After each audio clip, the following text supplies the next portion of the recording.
Hello students and welcome back to our channel excellent learning point. तो बच्चों, आज की इस वीडियो में हम क्लास 10th का वर्कशीट नंबर 82 डिस्कस करने जा रहे हैं।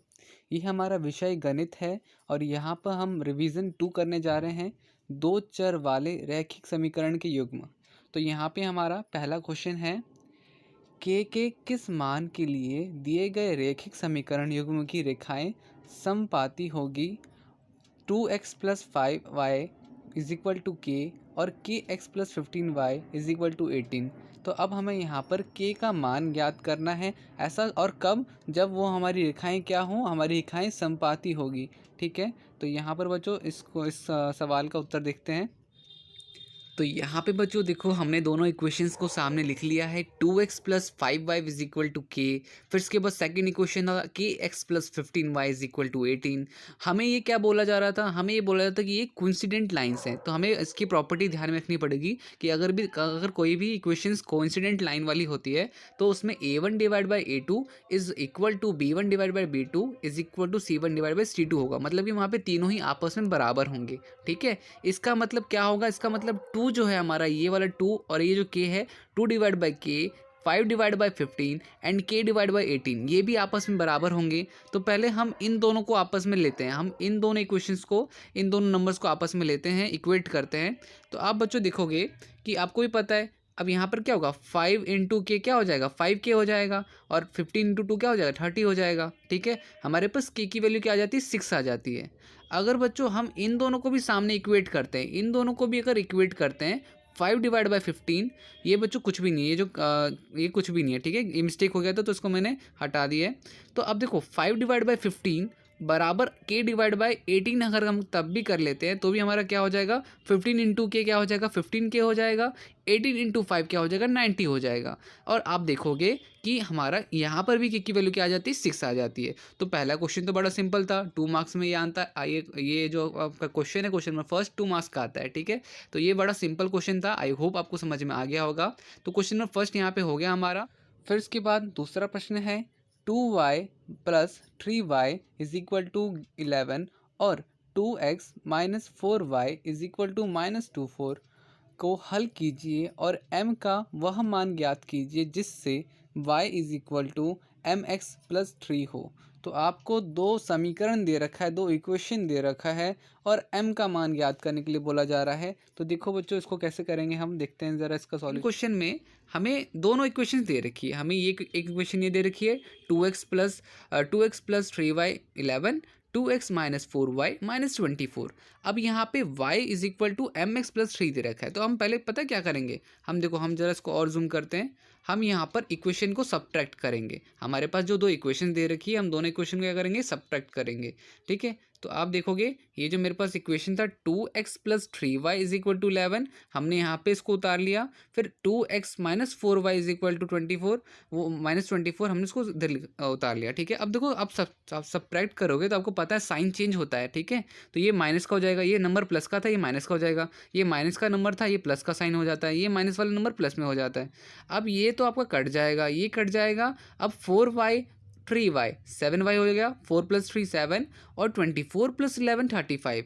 तो इस तरह से आपका y का वैल्यू क्या आ जाता है, y का वैल्यू आ जाता है 35 / 7। ठीक है, तो अब आप इसको और सॉल्व करोगे बच्चों, आप काट दोगे इसे तो क्या आंसर आ जाएगा, y की वैल्यू आ जाएगी 5। ठीक है, 7 × 1 = 7, 7 × 5 = 35, तो ये आपका 5 आ जाएगा। अब हमारे पास एक वैल्यू तो आ गई। अब हम क्या करेंगे, देखो हिंदी में भी लिख रखा है मैंने कि हिंदी वाले बच्चे क्या करेंगे, y का मान समीकरण 1 में डालने पर, और यहाँ पे इंग्लिश वाले बच्चों के लिए वीडियो है, तो यहाँ पे आप लिखोगे put value of y in equation first. तो हमारे पास जो y की वैल्यू आई है, हम उसको इक्वेशन फर्स्ट में पुट करेंगे। इक्वेशन फर्स्ट हमारी ये वाली है। ठीक है, तो देखो यहाँ पर अब इस तरह से मैंने पूरा इक्वेशन 1 लिख दिया। पहले तो इक्वेशन 1 हमारा 2x + 3y is equal to 11 था।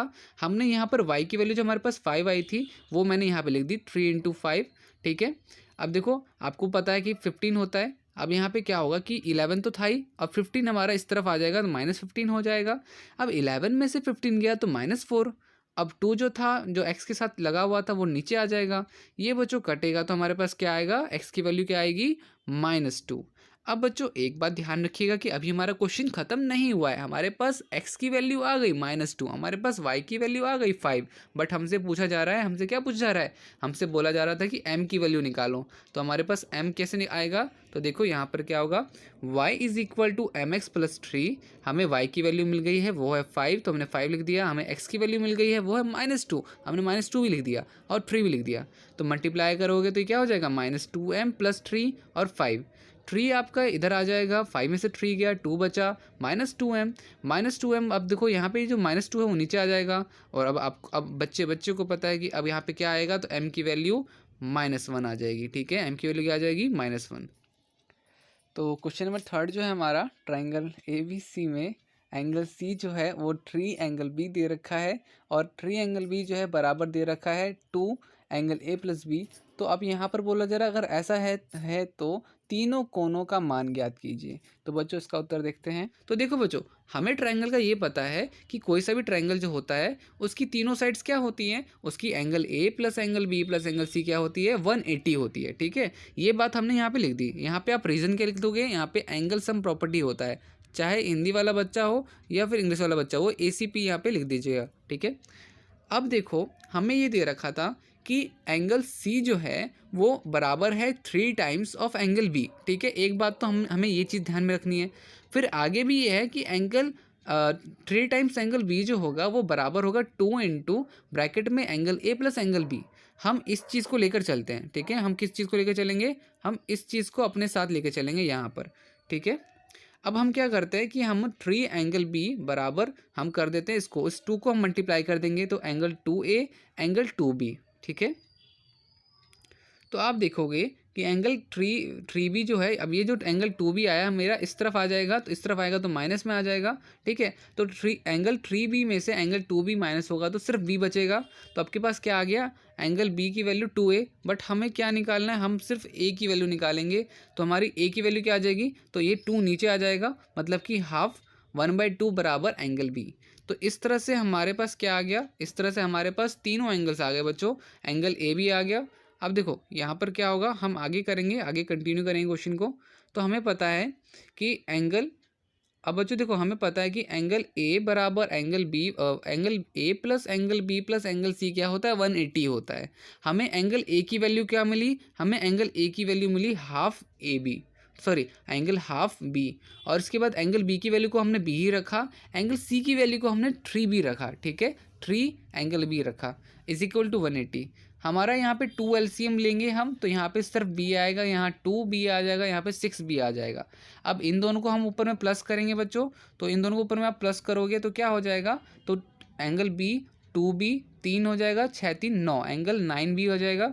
और ये जो नीचे में बच्चों 2 दिख रहा है आपका, वो 180 के साथ मल्टीप्लाई हो जाएगा। यहाँ पे कट गया थोड़ा सा पेज, तो मैं यहाँ पे दिख देता हूँ 180, ठीक है, इंटू 2। ठीक है, तो ये बच्चों 2 जो है 180 के साथ मल्टीप्लाई हो जाएगा, यहाँ पे मैं लिख देता हूँ। तो इसके बाद देखो आगे में और है हमारा, थोड़ा सा और करना पड़ेगा। तो क्या होगा कि आपका जो ये 9 था बच्चों, ये देखो 9 दिख रहा है आपको, ये जो 9 एंगल B था वो 9 क्या हो जाएगा, 9 नीचे आ जाएगा। ठीक है, तो 180 इंटू 2, 180 इंटू 2 डिवाइड बाई 9। अब आप बच्चों क्या करोगे, 9 1 जा 9 और 9 2 जा, ठीक है, 9 2 जा 80 होता है, तो 20 आ जाएगा इधर, 20 इंटू 2 40। तो देखो आपके पास एंगल B की वैल्यू आ गई। एंगल C की वैल्यू कैसे आएगी, तो एंगल C देखो हमारा क्या दे रखा था, एंगल C हमारा दे रखा था 3 एंगल B, तो हमने 3 इंटू एंगल B की वैल्यू 40 आई थी, 120 कर लेंगे। फिर इस तरह से एंगल A की वैल्यू निकालेंगे विच इज़ हाफ B, तो हम हाफ इंटू 40 करेंगे, और 40 का हाफ होता है 20, तो इस तरह से हमारा 20 आ जाएगा। ठीक है, तो इस तरह से हमारा ये वाला क्वेश्चन भी सॉल्व होता है। उम्मीद करता हूँ आपको ये क्वेश्चन भी समझ में आ गया होगा। तो ये था बच्चों हमारा क्वेश्चन नंबर 3। अब ये कर लें, आई होप आपने कर लिया। तो चलो बच्चों अब करते हैं कंटिन्यू नेक्स्ट क्वेश्चन। चौथा प्रश्न है, के किस मान के लिए रेखिक समीकरण युग्म k x plus 3y is equal to 1 और k x plus 6y is equal to 2 का कोई हल नहीं है। तो अब यहाँ पर एक ऐसा समीकरण है जिसमें कोई हल ना हो इसका। ठीक है, तो देखो बच्चों इसका देखते हैं के का मान क्या होगा इसमें। तो फोर्थ क्वेश्चन देखो बच्चों, ये रहा हमारे पास, थोड़ा जूम कर देते हैं। तो देखो फोर्थ क्वेश्चन में आपके पास ये दे रखा है कि k x plus 3y is equal to 1, 12x plus ky is equal to 2। तो देखो a1 डिवाइड बाई a2, ठीक है, और b1 डिवाइड बाई b2 और not equal to c1 divide by c2। क्यों ऐसे क्यों किया हमने? तो हमें क्वेश्चन में दे रखा था कि इस इक्वेशन की सॉल्यूशन नहीं होगी, नो सॉल्यूशन है, कोई हल नहीं होगा, ठीक है। तो हम यहाँ पे क्या करेंगे, इसको इक्वेट करेंगे। भैया हम इसको इक्वेट करेंगे तो देखो आपको पता है कि क्या होता है। तो यहाँ पर हमारे पास ये जो है k और 12 ये आ जाएगा नीचे में, 3 और k 1 और 2 ये नीचे में हमारे पास आ जाएंगे, ठीक है। तो हमने इसको ले लिया। अब ये देखो ये दोनों आपस में बराबर थे, तो हम क्या करेंगे, इसको मल्टीप्लाई कर देते हैं। तो अब ये देखोगे आपका यहाँ पर k इंटू के स्क्वायर हो जाएगा और 12 इंटू 3 36 हो जाएगा। आपको भी पता है कि के स्क्वायर की वैल्यू तो हमें चाहिए नहीं, हमें किसकी वैल्यू चाहिए, हमें के की वैल्यू चाहिए। तो के में अंडर रूट लग जाएगा और यहाँ पे क्या होगा 6 आएगा, ठीक है। तो इस तरह से हमसे के की वैल्यू पूछी थी तो हमने वो निकाल दी। ओके बच्चों, तो यही था हमारा ये आंसर। अब इसके बाद पांचवा प्रश्न, यदि रैखिक समीकरण युग्म 3k plus 1x plus 3y minus 5 और 2x माइनस 3y प्लस 5 की अनगिनत हल हो तो k का मान ज्ञात कीजिए। अब अनगिनत की बात बोली जा रही है यहाँ पर, ठीक है। तो इसका भी हम सॉल्यूशन देखते हैं। अब इस क्वेश्चन के लिए हम क्या करेंगे बच्चों, देखो हमारे पास ये रहा हमारा सॉल्यूशन, यहाँ से स्टार्ट होता है। आई होप आपको दिख रहा होगा। तो देखो यहाँ पर आपको ना बच्चों दो क्या दे रखा है, 3k plus 1x 3y minus 5 और नीचे में एक इक्वेशन दे रखा है आपको 2x माइनस 3y प्लस 5, ठीक है। अब यहाँ पे बोला क्या जा रहा है कि इसका बहुत सारा इसका क्या बोल रहा है कि इसका बोला जा रहा है कि इसके बहुत सारे सॉल्यूशन होंगे। मैनी सॉल्यूशन लिखा हुआ है ना, मैनी सॉल्यूशन। तो मैनी सॉल्यूशन में क्या होता है कि a1 divide by a2, b1 divide by b2, c1 divide by c1, ठीक है। तो हम क्या करेंगे, ये वैल्यूज़ जो हैं उस हिसाब से लिख देंगे यहाँ पर, ठीक है। 3k प्लस 1 divide by 2 is equal to 3 divide by minus 3 और is equal to 5 divide by minus 5। अब यहाँ पे हम एक बारी इसको इक्वेट करेंगे, क्या किसको, एक बारी हम इसको इक्वेट करेंगे, यहाँ पर इतने को इसके बराबर करेंगे, ठीक है। तो आपको पता है कि ये इतना पार्ट इधर मल्टीप्लाई होगा, क्रॉस मल्टीप्लाई हो जाएगा। तो यहाँ पे हमारे पास क्या आ जाएगा, 3 2 6 आ जाएगा और ये 9k माइनस है, माइनस साइन है बच्चे, माइनस साइन है 3, ठीक है। तो 9k में से और 6 अब आपका ये इधर आ जाएगा, 6 और 3 9 हो जाएगा। k की वैल्यू क्या आ जाएगी, -1 आ जाएगी, ठीक है। आप चाहो तो यहाँ से भी चेक कर सकते हो, ये भी वैसा ही है, ठीक है। आप क्या करोगे, आपके पास ये जो 3k प्लस 1 है इसको इक्वेट कर दो इसके बराबर, ठीक है। तो आपका यहाँ पर भी 5 टू द 10 होगा और इसके बाद ये आपका कितना हो जाएगा, तो 5 3 15k माइनस 5। तो आपका यहाँ पर भी बच्चों आप देखोगे तो आपका k की वैल्यू दोनों तरफ से ही -1 आएगी। तो इस तरह से ये वाला क्वेश्चन भी हमारा सॉल्व हो जाता है। ओके, तो ओके गाइज, ये हमारा ये वाला क्वेश्चन सॉल्व हो गया। इसके बाद छठा प्रश्न है, x और y के लिए हल कीजिए 2x minus y plus 3 is equal to 0, 3x minus 5y plus 1। तो यहाँ पे बच्चों इसमें हमें हल करना है। तो आपको इक्वेशन दे रखी है बच्चों, equation 2x minus y plus 3 और 3x माइनस 5y प्लस 1 दे रखा है। तो हम क्या करेंगे, इसको 3 को हम इज इक्वल इस तरफ कर देंगे, -3, 1 को इस तरफ कर देंगे तो -1 आ जाएगा। तो यहाँ पे देखो हम इसके कोफिशिएंट्स बराबर करते हैं, तो हम ऊपर वाले को पूरी इक्वेशन को 3 से मल्टीप्लाई कर देंगे, नीचे वाले को पूरी इक्वेशन को 2 से मल्टीप्लाई कर देंगे। तो ये मेरे पास क्या आएगा, तो मल्टीप्लाई करने के बाद मेरे पास आएगा बच्चों ये 6x minus 3y 6x minus 10y is equal to 9 और 2, ठीक है। तो अब हम इसको करेंगे तो देखो हम माइनस करते हैं इसको, तो ये माइनस, ये प्लस का साइन, ये माइनस ये भी प्लस हो जाएगा, ठीक है। तो ये कट जाएगा 7y 2 और यहाँ पे -7 आ जाएगा। तो y की वैल्यू हमारे पास कितनी आ गई, तो y की वैल्यू हमारे पास आ गई है यहाँ पर y इज इक्वल टू -1। हम किसी इक्वेशन में इसकी वैल्यू पुट कर देंगे, तो 2x minus y plus 3 is equal to 0। 2x में से -1 हमने डाला, plus 3 is equal to 0। 2x हमारा अब क्या हो गया, तो 2x हमारा हो गया है आपका -2। तो -2 डिवाइड बाई 2 हमारा आ जाएगा वैल्यू -1, ठीक है। तो ये हो जाएगा हमारा क्वेश्चन नंबर करना है। इसके बाद सातवां है हमारा, रैखिक समीकरण युग्म को हल कीजिए। अब यहाँ पर ये समीकरण दे रखा है और ये दे रखा है, तो बच्चों इसको देखते हैं हम किस तरह से सॉल्व करेंगे। ये दोनों इक्वेशन दे रखी हैं। अब क्या करेंगे, हम दोनों इक्वेशन को पहले ऐड कर देंगे। दोनों इक्वेशन को ऐड करोगे आप तो देखो क्या होगा, जब भी आप ऐड करोगे तो देखो ऐड करोगे तो 152 378 226x हो जाएगा। इन दोनों को ऐड करोगे तो 226y हो जाएगा। इन दोनों को करोगे तो 678 आ जाएगा।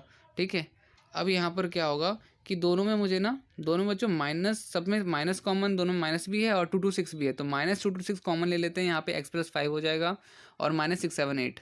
तो यहाँ पे मेरे पास एक वैल्यू आएगी x+y की विच इज़ -678 और 226, तो = 3 हो जाएगा। ठीक है, ये कट जाएगा मेरा 1 और 3 पे। तो मेरे पास तीसरी क्वेश्चन बन के आती है x+y = 3। अब बच्चों देखो, इस बारी हमने क्या किया, इस बारी हमने क्या किया था, ऐड किया था। बट अब क्या करेंगे, इन दोनों क्वेश्चन को सब्ट्रैक्ट कर देंगे। तो देखो इक्वेशन फर्स्ट एंड सेकंड को सब्ट्रैक्ट कर दिया, तो ये जो पहली इक्वेशन है और ये जो दूसरी इक्वेशन है हम इसको सब्ट्रैक्ट करेंगे। तो आपको भी पता है कि साइन चेंज होता है सब्ट्रैक्ट में, तो माइनस का प्लस हो जाएगा, प्लस का माइनस हो जाएगा, माइनस का प्लस हो जाएगा। आप देखोगे 152 में से प्लस 378 गया तो 530 बचेगा। ठीक है, और इसके बाद आपका मतलब गया क्या बच्चों, ये भी प्लस में, ये भी प्लस में, दोनों 530x हो जाएगा और ये आपका 530y हो जाएगा और ये वाला भी आपका 530 हो जाएगा। तो आप देखोगे, तो बच्चों आप देखोगे कि यहाँ पर मेरे पास बेसिकली जो क्वेश्चन है उसमें मेरे को x - y = 530 डिवाइड बाय 530, मतलब कि x - y = फोर्थ इक्वेशन आ जाएगी। ठीक है, फोर्थ इक्वेशन x - y = 1 आ जाएगी। ठीक है, अब यहाँ पे क्वेश्चन यहीं पे ख़त्म नहीं होता है, क्वेश्चन यहाँ पे अब और करना होता है कि अब देखो मेरे पास दो वैल्यू आ गई, x+y और = 3, x - y = 1। तो हम यहाँ पे कट कर देते हैं, y से y कट जाएगा, 2x = 4 और फिर उसके बाद x की वैल्यू क्या आ जाएगी, x की वैल्यू मेरे पास 2 आ जाएगी। ठीक है, इसी तरह से x+y = 3, तो 2 हमारे पास था ही, y = 3, y = 3 - 2 1 आ जाएगा। ठीक है, इसके बाद 8वां प्रश्न है, निम्न समीकरण युग्म को हल कीजिए। 4x + 6y = 15, 6x - 8y = 14। तो यहाँ पे बच्चों इसको भी हल करना है हमें। y = 15, 6x + -8 divide by y = 14। हम देखो ये हमें सही प्रॉपर फ्रैक्शन में नहीं दे रखा, तो हम 1/y को क्या मान लेते हैं, p मान लेते हैं। तो 4x और 6/y को हम लिखेंगे 6p, 6x 8/y को हम लिखेंगे 8p = 15 14। अब देखो इन दोनों को हम क्या करेंगे, इन दोनों के हम कोफिशिएंट बराबर करने के लिए 6 और 4 से मल्टीप्लाई करेंगे। तो 6 और 4 से मल्टीप्लाई करेंगे तो ये हमारा क्या हो जाएगा, ये हमारा 24x - 36p 90, 24x - 32p 56। हम इसे सब्ट्रैक्ट करेंगे तो देखो ये 24 से 24 कैंसिल, ये आपका 68 आ जाएगा, ये आपका 34 आ जाएगा। तो यहाँ पे p बराबर क्या हो जाएगा, p बराबर हो जाएगा बच्चों आप सबका 1/2। ठीक है, अब ये जो p की वैल्यू आई है हम इसको इक्वेशन में डाल देंगे। तो 4x 6p = 15, 4x + 6 p की वैल्यू हमने 1/2 ली थी, 1/2 ले लेते हैं 15। अब यहाँ पे क्या करोगे, तो यहाँ पर आपके पास बच्चों ये देखो 4x + 3 15, 4x 15 - से 3 माइनस हो जाएगा, तो 12 में से 4 डिवाइड होगा तो x की वैल्यू क्या आ गई, x की वैल्यू 3 आ गई। और देखो हमने 1/y को p माना था और p की वैल्यू क्या आ गई, p की वैल्यू 1/2 आई थी, तो मतलब कि y की वैल्यू क्या होगी, 2 होगी। तो इस तरह से हमारा ये क्वेश्चन भी सॉल्व हो गया। अब इसके बाद नेक्स्ट क्वेश्चन देखते हैं।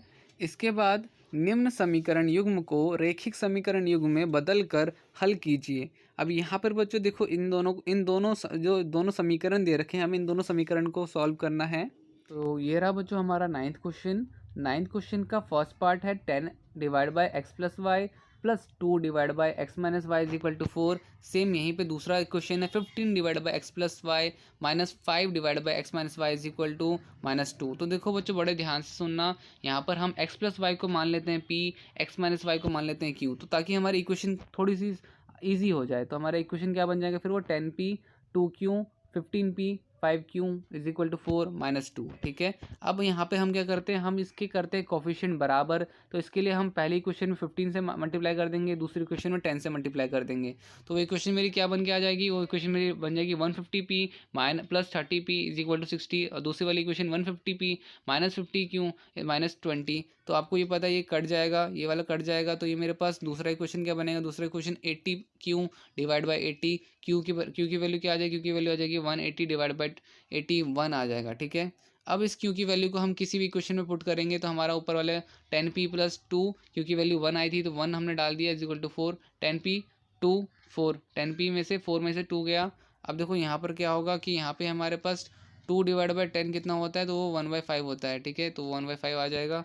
अब देखो हमारे पास दोनों ही वैल्यू आ गई है, हमारे पास 1/x की वैल्यू आ गई विच इज़ 5, 1/y की वैल्यू 1 - y की वैल्यू आ गई विच इज़ 1। तो हम देखो इन दोनों को भी ले लेते हैं, y से y कट जाएगा, 2x की वैल्यू क्या आ जाएगी, 2x, y से y कट गया, 2x की वैल्यू आ जाएगी 6, x की वैल्यू आ जाएगी 3। ठीक है, तो इस तरह से हमने यहाँ पर ये वाला निकाला। तो इस तरह से अब हम x प्लस वाई से x की वैल्यू डालेंगे और y की वैल्यू भी निकाल देंगे, वो कितना आएगा, वो आ जाएगा 2 आ जाएगा। ठीक है, तो ये तो हो जाएगा फर्स्ट पार्ट। इसके बाद सेकंड पार्ट देख लेते हैं। सेकंड पार्ट रूट में हमारे पास, तो देखो यहाँ पर हमारे पास ये 2 डिवाइड बाई 1/√x और 2 divide by √x, 3 divide by √y, दोनों का सम 2 है, 4 डिवाइड बाई, और ये बच्चों माइनस का साइन है। ठीक है, इसके बाद ये है हमारे पास। तो देखो हम क्या मानते हैं, हम 1/√को p मान लेते हैं, 1/√y को q मान लेते हैं। ठीक है, तो इस तरह से हमारे पास ये कुछ ये देख लो। तो आप देखोगे 2p बराबर plus 3q is equal to 2, 4p minus 9q is equal to -1। तो ये हो जाएगा। इसके बाद अब देखोगे तो यहाँ पर 4 जो होगा बच्चों, देखो 4 जो होगा वो इससे पूरा क्या कहते हैं मल्टीप्लाई होगा। ठीक है, 4 पूरा का पूरा इससे मल्टीप्लाई होगा। 2p plus 3q is equal to 4 into 2। तो यहाँ पे देखो रो, अब 2 वाला हमें नीचे मल्टीप्लाई करना पड़ेगा। हम क्यों कर रहे हैं ऐसा, ताकि ना हमारे कोफिशिएंट बराबर आ जाए, ताकि हम इजीली काट पाएँ इसे। तो हम यहाँ पर देखो 8p में से 8p गया, -12 में से 18, फिर 8 में से 2। तो आपको यहाँ पे आप देखोगे कि ये 30 हो जाएगा, 30q और 10, तो q की वैल्यू हो जाएगी 10/1/3 हो जाएगी। ठीक है, मतलब कि 10/30 आपका कट के 0 0 कट के 1/3 हो जाएगा। अब ये जो वैल्यू आई है हम इसको किसी क्वेश्चन में पुट करते हैं। तो हम यहाँ पे पुट करेंगे तो 8p 12 q की जगह पे 1/3 ले लेंगे, 8 आ जाएगा। 8p is equal to 4 is equal to 8। तो यहाँ पे मेरे पास बेसिकली बच्चों देखो क्या होगा कि 8p इज इक्वल टू 8 - 4, तो p is equal to 4 divide by 8। तो आपके पास यहाँ पे 1/2 p की वैल्यू आ जाएगी। ठीक है, अब इसी वैल्यू को हमें पुट करना है। तो आपको पता है कि 1/√x को हमने p माना था, 1/√y को हमने q माना था। 1/√x की बराबर फिर 1/2 आ जाएगी, 1/√y की बराबर 1/3 आ जाएगा। तो हम क्या करेंगे, स्क्वायर कर देंगे। ठीक है, हम रूट का स्क्वायर कर देंगे, तो रूट से तो रूट कैंसिल हो जाएगा, x की वैल्यू क्या आ जाएगी, 4 आ जाएगी। रूट से रूट कैंसिल, y की वैल्यू 9 आ जाएगी। तो इस तरह से हमारा ये 10th मतलब 9th का सेकेंड पार्ट भी कंप्लीट हो गया। ठीक है, इसके बाद प्रश्न 10 है, समीकरण ये और ये का ग्राफ खींचिए। अब हमें ग्राफ बनाना है। एक्स अक्ष और इन रेखाओं से बने त्रिभुज शीर्षों की निर्देशांक ज्ञात कीजिए और त्रिभुजाकार पटल को छायांकित कीजिए। तो बच्चों यहाँ पे ट्राइंगल बनेगा, त्रिभुज बनेगा, जिसको हमें छायांकित भी करना है। तो इक्वेशन दे रखी हैं, हम दोनों इक्वेशन की वैल्यू निकाल लेते हैं। ठीक है, तो देखो हमारे पहली इक्वेशन ले ली मैंने। पहली इक्वेशन में मेरे को ये था equation -y is equal to -1 और -x। तो आपको बोलूँगा बच्चों देखो अब यहाँ पे माइनस कॉमन आ रहा है, तो माइनस क्या कहते हैं, आप कॉमन ले लेना, 1 + x, माइनस से minus cancel, y is equal to x + 10 और सॉरी x + 1। बच्चों मैं ये बोलूँगा कि पूरा आप सॉल्यूशन खुद से मत, मतलब पूरा देखते हुए मत करो, मतलब कि एक बारी आप खुद से ट्राई करो, नहीं गलत आता है या लगता है गलती हो रही, तब आप वीडियो को इसको देखोगे सॉल्यूशन को, तो आपको समझ में आएगा।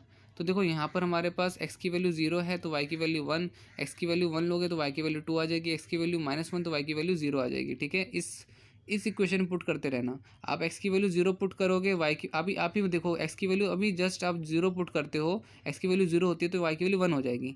x की वैल्यू अगर 1 आप पुट करोगे तो y की वैल्यू 2 हो जाएगी। x की वैल्यू -1 पुट करोगे तो y की वैल्यू 0 आ जाएगी। ठीक है, सेम चीज़ आपको सेकंड क्वेश्चन में भी करनी है। सेकंड क्वेश्चन आपका कुछ इस तरह से है। तो यहाँ पर भी आप 3x + 2y माइनस, तो 2y इज इक्वल टू 12 - 3। तो इस तरह से आपका ये पूरा y की वैल्यू आ जाएगी। x की वैल्यू जब भी आप 0 डालोगे यहाँ पे 6 आ जाएगी, x की वैल्यू जब भी आप 2 डालोगे यहाँ पे 3 आ जाएगा, x की वैल्यू जब भी आप 4 डालोगे तो y की वैल्यू 0 आ जाएगी। तो ये तो आपको सॉल्यूशन आपको बनाने दें। अब सॉल्यूशन बनाने के बाद बच्चों एक चीज़ मेरी और ध्यान रखना कि आपको ग्राफ फिर कुछ इस तरह से दिखेगा। तो बच्चों देखो ग्राफ कुछ फिर इस तरह से आपको मिलेगा, कुछ इस तरह से बनेगा आपका ग्राफ। ठीक है, तो ये प्लीज़ आप बना लीजिएगा। ठीक है, तो आपको बोला जाता है शेड करना है हमें, जो ट्रायंगल सा बन रहा है। तो ये देखो आपको दिख रहा होगा कि आपको इस तरह से ये आपका ये वाला पॉइंट, ये पूरा जब आप बनाओ ग्राफ तो ये पूरा का पूरा आपको क्या कहते हैं, एक ट्रायंगल सा दिखेगा। तो ये जो शेडेड पार्ट है ये वो ग्राफ का पार्ट हो जाएगा। ठीक है, तो ये हो जाएगा हमारा पूरा का पूरा मैथ्स का ये ग्राफ। वापस से बता रहा हूँ आपको, एक पूरी लाइन लेनी है, जैसे x - y का हमने जो भी लिया था बनाया था, वो एक ये पॉइंट हो गया, एक ये पॉइंट हो गया, एक ये पॉइंट हो गया। ठीक है, सेम चीज़ आपकी यहाँ से बननी है। तो ट्राई करना ग्राफ बनाने की खुद से। ओके, तो ये हमारा बच्चों कुछ इस तरह से यहाँ पे बन जाएगा। उम्मीद करता हूँ आपको दिख गया होगा, क्योंकि ग्राफ बड़ा है, पूरा एक बारी में नहीं आ पाता है, तो मैं उसको छोटा करके भी एक बार दिखा रहा हूँ आपको, ठीक है। तो जहाँ पे यहाँ पे हमने सारी वैल्यूज़ पुट करी है एक एक करके। पहले आपको क्या करना है, एक जो हमने x माइनस वाई जो था हमारा, इसकी वैल्यू पुट करनी है, फिर हमारे पास इसकी वैल्यू पुट करनी है, ठीक है। तो ये हो जाएगा हमारा पूरा बार ग्राफ वाला क्वेश्चन।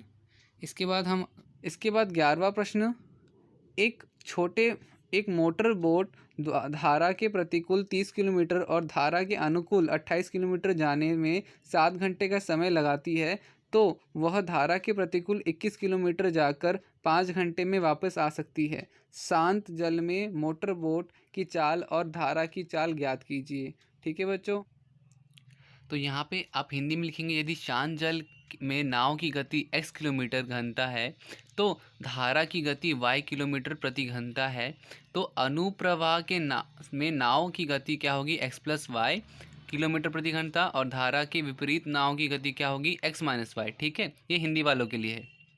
फिर आगे हम इसे ही कंटिन्यू करते हैं। क्वेश्चन अकॉर्डिंग टू क्वेश्चन हमारे पास देखो इक्वेशन क्या बनेगी, तो हमारे पास equation 30 divide by x minus y, 28 divide by x plus y is equal to 7। Same चीज़ 21 divide by x minus y plus 21 divide by x plus y is equal to 7।